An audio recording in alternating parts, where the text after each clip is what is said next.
afternoon. Today we will be presenting our final presentation on our coastal strategy for limiting industrial pollution transferal. The city of Tampa is on the west coast of Florida. It owns the largest and busiest port in the state. It is an essential transportation node linking marine transportation and inland freight. The study site is along the Tampa Bypass Canal connecting to Harrowsboro Bay. 75% of the land is dedicated to industrial uses, and it causes a lot of pollution issues. Multiple point and non-point source pollution issues are amplified and transferred during flood events, resulting in threats to local residents' health that include water pollution, industrial pollution, storm surge pollution, and vehicle pollution. There are two main sources of water pollution in Tampa: industrial and domestic wastewater. And the wastewater contains heavy metal bacteria, phosphorus, nitrogen, and fecal coliform, while the latter three eventually lead to excessive chlorophyll A and low dissolved oxygen in water. Therefore, some phenomena like toxicity, fish decrease, and algae bloom occurred frequently in Tampa.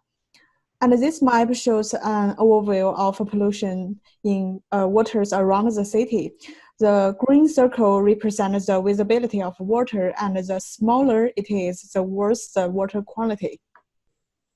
According to the analysis, we found that most of the pollution was leaked from the sewage system.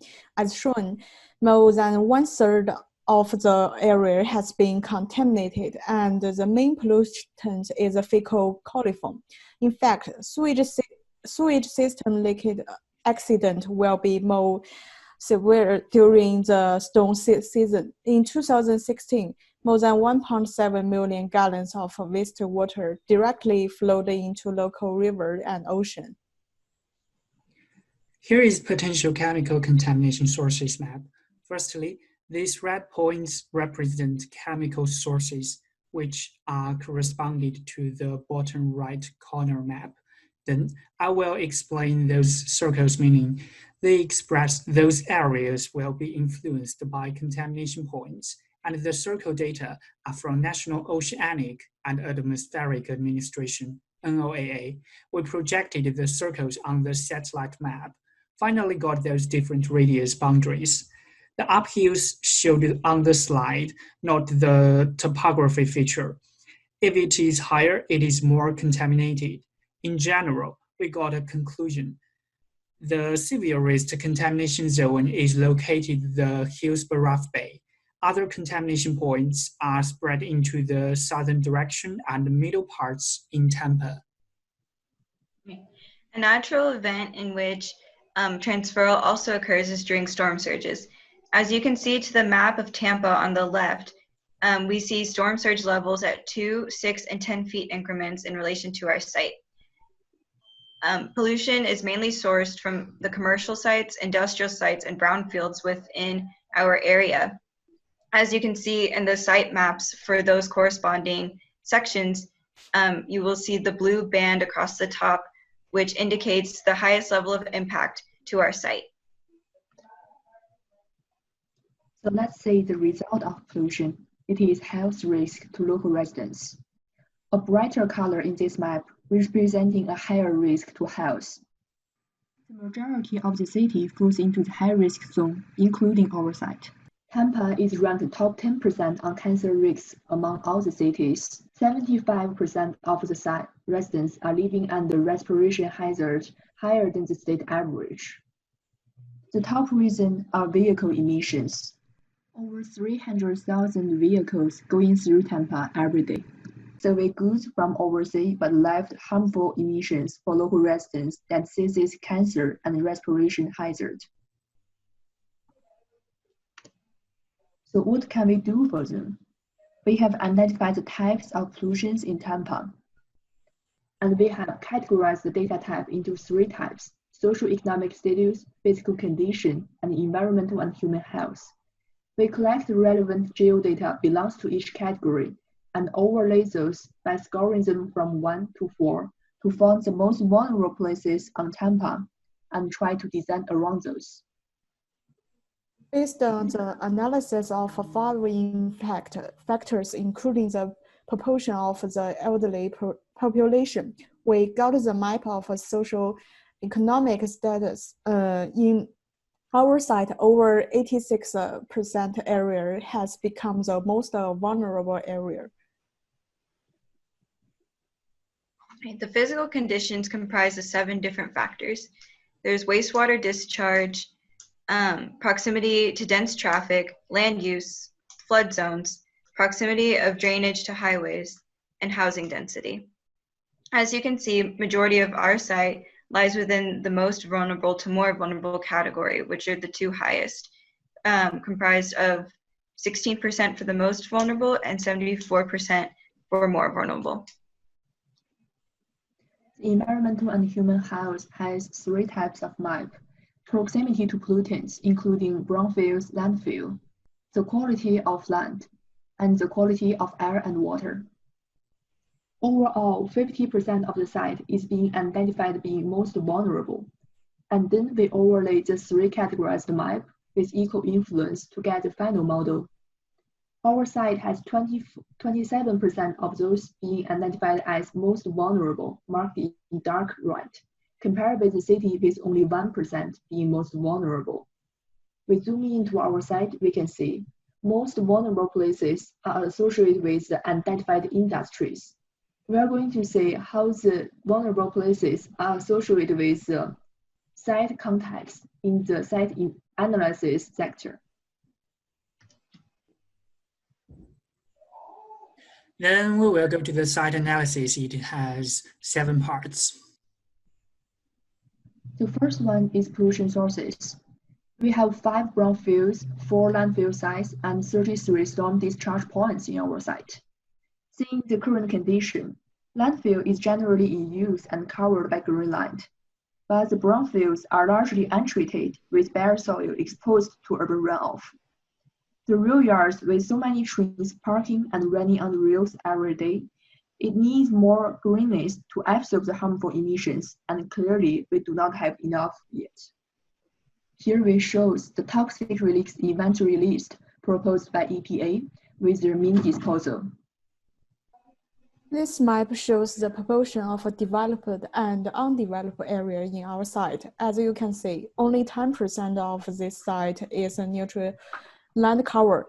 The majority of it is woody wetlands, and it also shows the potential of building the wetland parks. Here is the current land use map for our site area. As you can see, over 70% of the site is comprised of industrial usage, with the remaining percentage going towards commercial, residential, and further planned development, with commercial taking the next highest percentage. Transportation hierarchy consists of lots of types, and the circle shows how much this type accounts for, because yellow-colored railway in this area has too much, so it is not included in the circle. But after measuring, we know it has 61 miles totally. In the hydrology map, the sky blue lines represent open drainage on street. With natural topography, it will merge into water system without any further treatment. Underneath of the map are the 100-year flood plan. With sea level rising effect, it has more potential to have flooding water wash off urban pollutants into the river system. In addition to storm surge, our site is also affected by sea level rise. As you can see, the slowest level of impact in the 100-year floodplain, nearly 90 buildings are impacted by sea level rise. In addition, are 2 mobile home units, 10 commercial units, and a little over 50 warehouse units.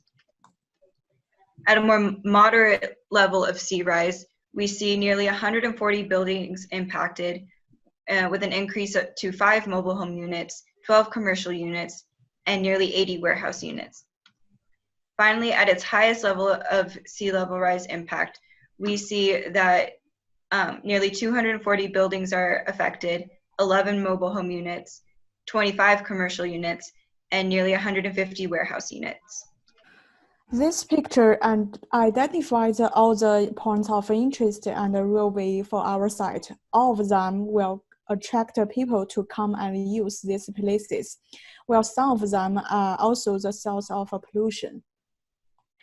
After analyzing our site and collecting data, moving into our design strategies, our team developed this reverse osmosis mediation system. Reverse osmosis is the process of transferring a highly contaminated concentration of water through a semi-permeable membrane in order to produce a more purified concentration of water as the end result. The first step of this system is ecological storage, where rainwater is collected through permeable surfaces and rainwater basins. The next step is biological cleansing. This step retains water and purifies urban runoff through bioretention systems or wetland park. Last step is to further prevent floods through flood control systems using techniques to prevent storm surge and reduce the impact of sea level rise. This is done through an elevated bank or a naturalized bank. Here are the strategies. First step, the ecological storage. By using our rain garden, previous appearance, and rainwater basin, we can reduce the impervious area in the site and give the wastewater the basic filtration. Next step is biological cleansing. We will build a green buffer along the river bank, including the living shoreline, phyto-extraction garden, and wetland parks. The living shorelines takes the oysters reefs as the seawalls to protect the shoreline, while the oysters can also improve the quality of water by absorbing the nitrogen in the water. Besides, the pollutants will be filtered and absorbed by plants in the phyto-extraction gardens and wetland parks. The final step, the flooding control. We designed 3 different types of waterfront, including 2 kinds of living shoreline. Marshes and oyster reefs act as natural barriers to waves. In addition, activated ground floor also provide a social function to citizens. Here is our master plan. We have 4 categories of design programs. First one is civic space. Civic space are the pocket parks throughout neighborhoods and industrial sectors. It is adding green coverage and gathering spaces to the site. Number 3, the green bridge. It is enhancing green coverage and community linkage between the 2 sides of the rail yard, because previously the site was split up into 2 parts by the rail yard without reliable access for pedestrians to go across. This diagram showing how our catch and release strategy are applied in our site. The solid green line is a permeable paved street. It is also the main street that linking most of our neighborhoods to the main district. The circles represent rain garden. It is spaced out on the permeable paved street, served as the primary collection basin. During flood events, the excess rainwater from rain garden will be leaded into the primary catchment basin. And during heavy flood events, excess water will be catched again by the secondary catchment, which are the most resilient system of wetland park. It is also served as a barrier, preventing flood surge from the river. The highlight part is a green buffer area. We applied several different bio-cleansing techniques to this area, like the shellfish refer, emergency wetland, phyto-extraction fields. All of them can provide 3 main functions for citizens: purification of contained water, social place, and flooding control. This is the business district. From left to right, those are town center shopping, entertainment complex, business complex, and office complex. While preserving some existing businesses, all of those business use are backed up by the high-level residing apartments and single-family residence homes. Those provide a close location for the workers to live in to their working locations. Here is our proposed land use diagram for our site based off of our current master plan. As you can see, one of the main goals was to reduce the amount of industrial usage within our site. So as represented in this map, you can see that almost every category that we have is sectioned off into thirds. About 35% of the site consists of green space, both interactive and ecological, as defined by the dark and light green shades. The next category, which comprises of about 32% of land use, is the industrial sector in the center, which includes heavy industrial, freight industrial, and light industrial. The next third is comprised of the commercial, residential, and mixed-use areas, which are categorized by the dark red, light red, orange, yellow, and purple shades. After considering the planned transportation hierarchy is determined, as you can see, it has three primary types: the northwest and the southern direction highways, the dotted line railways, 6 vertically and horizontally parallel arterials. In this diagram, traffic nodes and social nodes are connected. That means if people want to be from this point to that point, they have to pass by those traffic nodes. Circle with more red lines, it will be loaded more. Green network has two main directions. First one is in the residential place. Other one is along with the river bank. Here is our bird's eye view, which depicts our site after implementing our plan. The first section is showing elevation change from permeable pavement street to the edge of rail yard. Rainwater collected in rain garden receive first purification by the plants inside. Excess rainwater will run through the park and accumulate in the retention ponds. Bioswale serve as the overflow storage and also as a barrier, preventing industrial runoff flooding back into the neighborhoods. This section shows the special relationship of Green Bridge and the rail yard underneath. We implement vegetated buffers between the railways, and the vegetation strips will catch urban runoff that potentially contain leaked fuels and road salts. The Green Bridge over rail yard reclaimed the living environment in industrial sites, as it brings in activity areas and habitats on the previously all industrial spaces. The first perspective is about a green bridge. It shows a green bridge with colorful vegetation crosses the railway. It connects the green space and the residents on both sides of the railway. This perspective is the view of a community garden. It is a garden of herbs and vegetables. Local citizens can grow and harvest organic products by themselves. This site is about a living shoreline nearby the wetland parks. Oysters, reefs, and terrains can control the erosion of the shoreline and the pollution efficiently. This is one part of wetland park. There are landscape structure at a distance and some ecological floating islands on the water surface. By degradation, precipitation, absorption from plants, the water will become more clear. Bridge also increases interaction between people and natural scenes. Here are some technologies used in industrial section: sponge ground, green buffer zone, and new energy panels. Green roofs we did not choose because it is with high maintenance. Sponge ground improve the whole industrial sector environment and reduce the urban runoff and industrial pollution. Thank you, and we hope you enjoyed our presentation today. Thank you. That's all.